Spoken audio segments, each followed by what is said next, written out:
और आप समझ लीजिए, हम सब लोग इतने बेहया हो चुके हैं, इतने बेगैरत हो चुके हैं कि हम जरा सा अगर हमारे आदमी में कहीं कमजोरी हो गई, जरा सी कहीं हल्का सा भी वो कमजोर पड़ा, हम पहले लोग हैं जो ये कहेंगे। हम बहुत कह रहे थे यार इतना नहीं करना चाहिए था, देखो देखो इसने इतना ज्यादा कर दिया था, हम इतने मक्कार लोग हैं। हम उसके बुरे वक्त में, क्योंकि ये उसका बुरा वक्त नहीं है, ये देश का और राष्ट्र का बुरा वक्त है।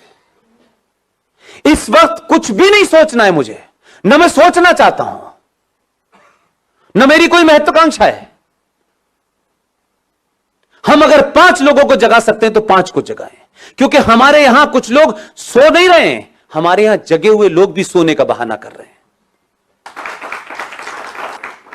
लिहाजा ऐसे सम्मेलन हर दिन होने चाहिए, हर जगह होने चाहिए, सड़कों चौराहे पर होने चाहिए और खुले में होने चाहिए, ताकि एक बार में लाखों लोग सुने।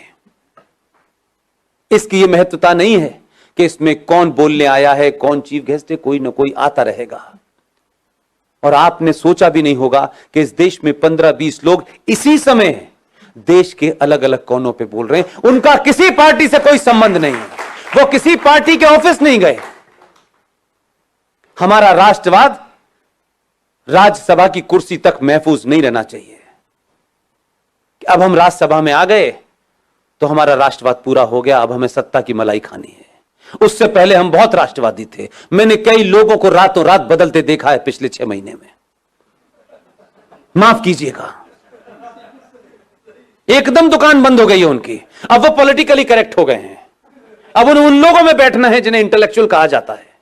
अब उन्हें हिंदुत्व की बात करना थोड़ा सा ऐसा लगता है, भाई देखो हमें ध्यान तो रखना चाहिए, इस देश में 35 करोड़ मुसलमान हैं, तो 6 महीने पहले क्यों बोल रहे थे? इसलिए आपके यहां ईमानदारी नहीं है। 15-20 लोगों में, चाहे मेजर जनरल जीडी बख्शी हो, कर्नल RSN हो, सुशील पंडित हो, गौरव आर्या हो, ललित अंबरदार हो, इनमें से कोई एजेंडा है किसी का? रोज टेलीविजन पे आप देखते हैं, रोज कहीं ना कहीं भाषण चल रहा होता है उनका। किस लिए? क्या सिर्फ 90 करोड़ हिंदुओं में यही 10-15 लोग हैं?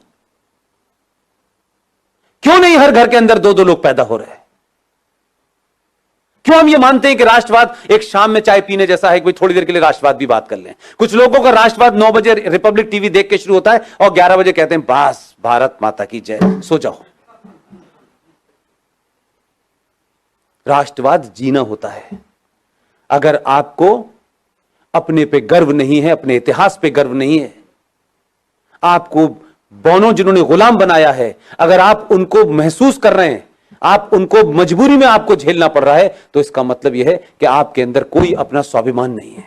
जिसमें स्वाभिमान नहीं होता उसे राष्ट्र की कोई चिंता नहीं होती। उसको किसी भी हालत में रख दो, वो एडजस्ट कर लेगा, वो नाम बदल लेगा, वो धर्म बदल लेगा, वो लड़की की शादी करके एक नया रिश्ता बना देगा और नाम लगेगा, रख लेगा अपना शब्बीर कुमार। वो कुछ भी कर लेगा। अगर जागृत समाज होता तो उस दिन बोलना चाहिए था जिस दिन गुलशन कुमार की हत्या हुई थी। आप 3 चीजें रख रहा हूं रवि भाई, ध्यान दीजिएगा। इस देश की प्राइमरी एजुकेशन को हमने क्रिश्चियंस के हाथों सौंप दिया है, राइट? इस देश के इतिहास को हमने 70 सालों में कम्युनिस्टों के हाथों में सौंप दिया था। और तीसरी चीज बताऊं, इस देश का एंटरटेनमेंट आपने जिहादी मुसलमानों के हाथों छोड़ दिया है। आपकी तीनों चीजें आपके पास नहीं है। इसलिए गुलशन कुमार की हत्या हुई, आप समझे ही नहीं कि उसका क्या मसला था। गुलशन कुमार की हत्या भारत की एंटरटेनमेंट इंडस्ट्री के अंदर भजन, कीर्तन और मंदिर को बाहर कर दिया उसने। और अब मौला रे मौला होता है, लड़की हिंदू घर की होती है, लड़का मुसलमान घर का होता है। हर फिल्म में बताया जाता है इस्लाम कितना अच्छा है, हर फिल्म में बताया जाता है कि मुसलमान कितना अच्छा होता है। आपकी नई जनरेशन इसी चक्कर में गफलत में है। ना आपने खुद इतिहास लिखा है, ना प्राइमरी एजुकेशन आपके पास है, ना ही इंटरटेनमेंट का कोई नैरेटिव आपके पास है। इसलिए दिवाली पे सलमान की पिक्चर रिलीज होगी, ईद पे शाहरुख की होगी और क्रिसमस पे आमिर खान की होगी।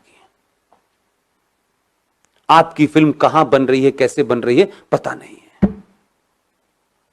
हम अपने आइकॉन नहीं ढूंढते, और कोई आदमी राष्ट्र के लिए बिना किसी लालच के कोई काम भी कर रहा होगा तो सबसे पहले हमें उसी के अंदर कुछ नुस्ख निकालना होता है। हम उसको कैसे मजबूत करें इसकी हमें चिंता नहीं होती। हम एहसान करते हैं